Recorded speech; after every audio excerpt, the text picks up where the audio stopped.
Greetings and welcome to another exciting edition of Poet the Poet. I'm Robert Dunn and I'm still hosting this taffy poll. Lord knows how, but I'm here. And where we are at the moment is in Le Poème, very fine bistro here in Soho on Prince Street, so come and visit it. And if you come and visit it, you might run into these two poets over here. We have Enid Dame and Donald Lev, and they're the founders of Home Planet News, among other interesting things, and they're actually married to each other. And we decided to film them at the same time because I hate to break up marriages. I'm told I've done that once in a while, but not intentionally, of course. But anyway, kids, welcome to the program. Oh, well, thanks for having us. Thank you. Let's see. Let me just give the little biographical detail here. We'll start with Enid. Enid Dame is a poet, writer, and teacher. Living in Brooklyn and High Falls, New York. I gather Donald also lives in Brooklyn and High Falls. Okay, true. Right. Teaching creative writing at Rutgers University and composition at New Jersey Institute of Technology. You get around, don't you? Yeah, mostly in New Jersey. All right. Well, High Falls I thought was New York. Oh, that's right. I was saying New York too. Okay, very good. You're co-editing with Donald Home Planet News. It's a poetry tabloid.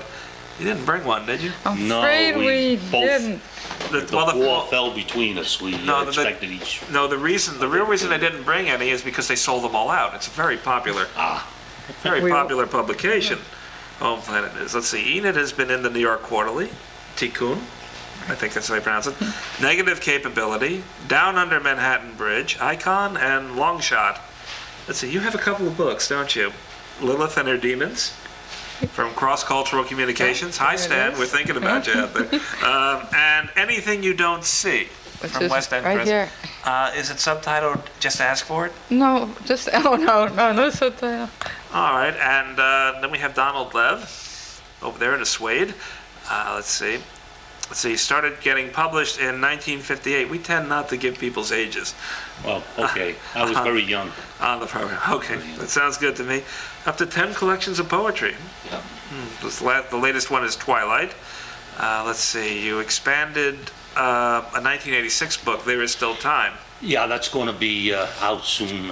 It's a publisher that goes out of business periodically, and in 1986 he published There Is Still Time, my favorite book, which I read from all the time, and I think I got maybe 40 copies before he went out of business. Now he's back, and he's going to put out an expanded edition. There was still time to do that. We hope. Yeah, okay.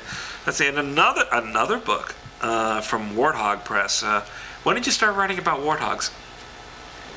When did I start? Okay, let's see. And you've been running Home Planet News, and the two of you, since 1979. Right. Okay. Let's go for a pair of poems. We'll start with Enid. Okay. Then we'll switch over to Donald. And then we'll ask some. We'll dig some dirt. All right. Okay. Let me say a few things, and then I want to stand up because I need the energy. Many of my poems are midrashic. There modern interpretations of Jewish mythological or biblical characters and subjects or stories. One of my favorite characters is Lilith, who in non-biblical tradition was Adam's first wife before Eve and the first feminist. She left the Garden of Eden because Adam would not accept her as an equal. And she wouldn't accept that. So she didn't last very long, did she? Well, she left under her own steam. So I have a little book about her, and I'd like to read a poem about her. Mm-hmm. So if I may stand up. Okay, this is called simply Lilith. Kicked myself out of paradise, left a hole in the morning, no note, no goodbye. The man I lived with was patient and hairy. He cared for the animals, worked late at night planting vegetables under the moon. Sometimes he'd hold me, our long hair tangled. He kept me from rolling off the planet. It was always safe there, but safety wasn't enough. I kept nagging, pointing out flaws in his logic. He carried a gun around in his pocket, consulted it like a watch or an almanac.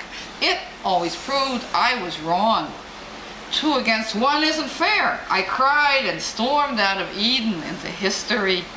The Middle Ages were sort of fun. They called me a witch. I kept dropping in and out of people's sexual fantasies. Now I work in New Jersey, take art lessons, live with a cab driver. He says, baby, what I like about you is your sense of humor. Sometimes I cry in the bathroom, remembering Eden and the man and the God I couldn't live with. And if they asked her, she could write a book, I suppose. Oh, she could. Yeah, Lilith has a great career. Is working in New Jersey now a sexual fantasy for Lilith, or is it... Well, it could be. She has all sorts of fantasies. We're going to get letters about that. Anyway, Donald, how about one from you? I'll do what I usually do for an introduction. So by way of introduction, a page from my diary if I had one. Friday, I woke up too early. I put on my blackest cloak and my bleakest stare and strode forth to my gig uptown. I played folk oboe in a progressive bluegrass band. We played at Yankee Stadium between seasons. I love the morning drizzle in the morning. I am president of the Mourners Club. We meet at a different cemetery each weekend. We mourn everything. I don't know if that's quite the trigger for fantasies as Lilith would be, but did I ever tell you about I tried to join the National Hypochondria Society? You tried? Yeah, but I didn't think I could flunk the physical, so I just let it go. Let's talk about Home Planet News for a moment, because that's always been a peculiar fascination of mine. When you, first of all, which home planet are we talking about? Home Planet's our home planet. Oh, this one? This one, definitely. Oh, yeah. It was actually named, I wrote a poem one time, it was a fragment of letter to one's home planet. Mm-hmm. So I thought if I ever, my first publication was Heme, called Heme, or Heme Anthology, named after another poem. So I thought if I ever had another publication of which I was responsible, it would be Home Planet News.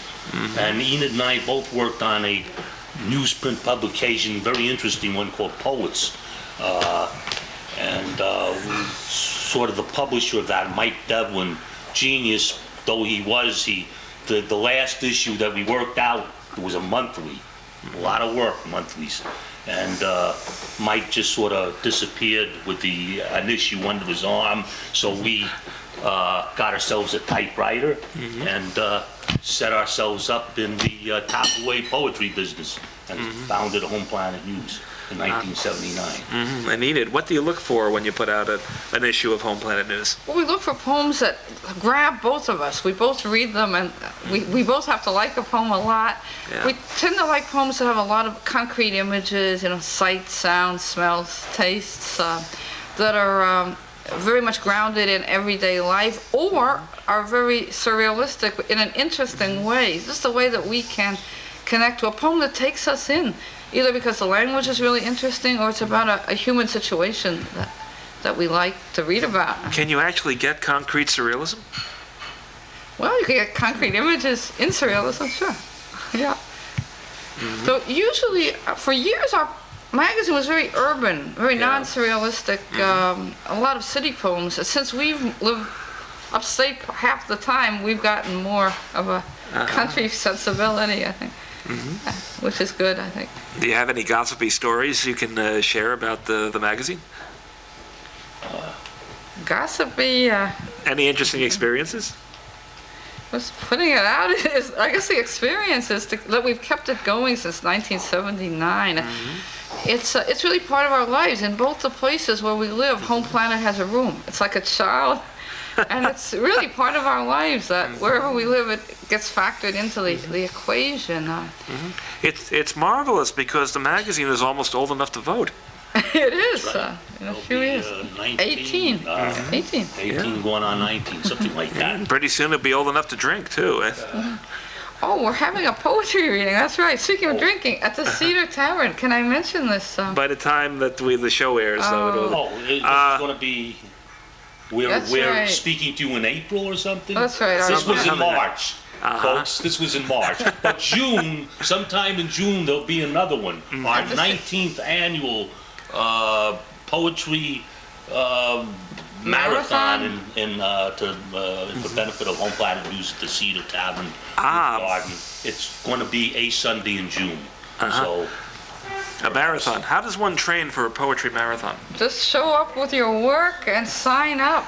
And we would like you to make a donation to Home Planet. Yes, donations never hurt. We have that philosophy over at our own medicinal purposes. Moving right along, though, we should get to a few more poems. So once again, we'll start with Enid and then switch over to Donald. Okay. Let me do another Lilith one. After my book, after many years, I started writing poems about her again, but they're a little different. This poem, I guess, is also about aging. Oh, maybe I'll sit down for this one since I need my glasses. The interesting thing about Lilith is that she lives for thousands of years, but she will die, Jews believe, when the Messiah comes. So this creates a dilemma for Jewish feminists, such as myself, since we should want the Messiah to come, but I don't want Lilith to die. The imagery here is from our yard up in High Falls, New York. As I said, nature imagery is now part of our lives. This is called Lilith, I Don't Cut My Grass. Oh, she traditionally has long, unruly hair. You should know that. So, Lilith, I don't cut my grass as you never cut your hair.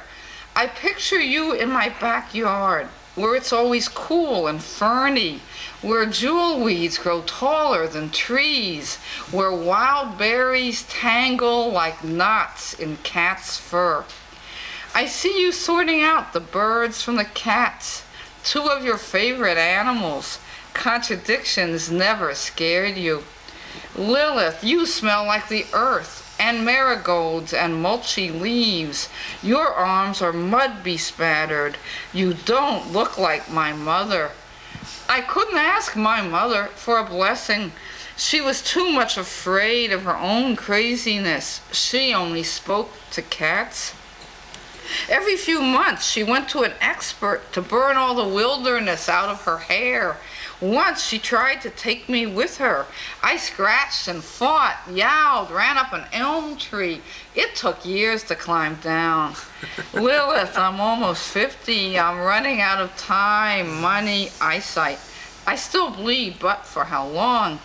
Not like this yard where everything is liquid, where roses sag and break their waters, tomatoes offer up their juices, slugs die dreamily in beer bowls, you dip your toes in green mud. Lilith, neighbors are complaining. They're collecting money to buy me a power mower. How can I tell them I'm terrified of power? There's too much let loose in the world. It's the one gift I don't need. Lilith, it's growing later. I know you won't hang on forever. They say Messiah's coming any day now. I hear his footsteps ringing in the hallway, the clean clang of authority. I see his shadow looming, big as a condominium, sucking up the sun.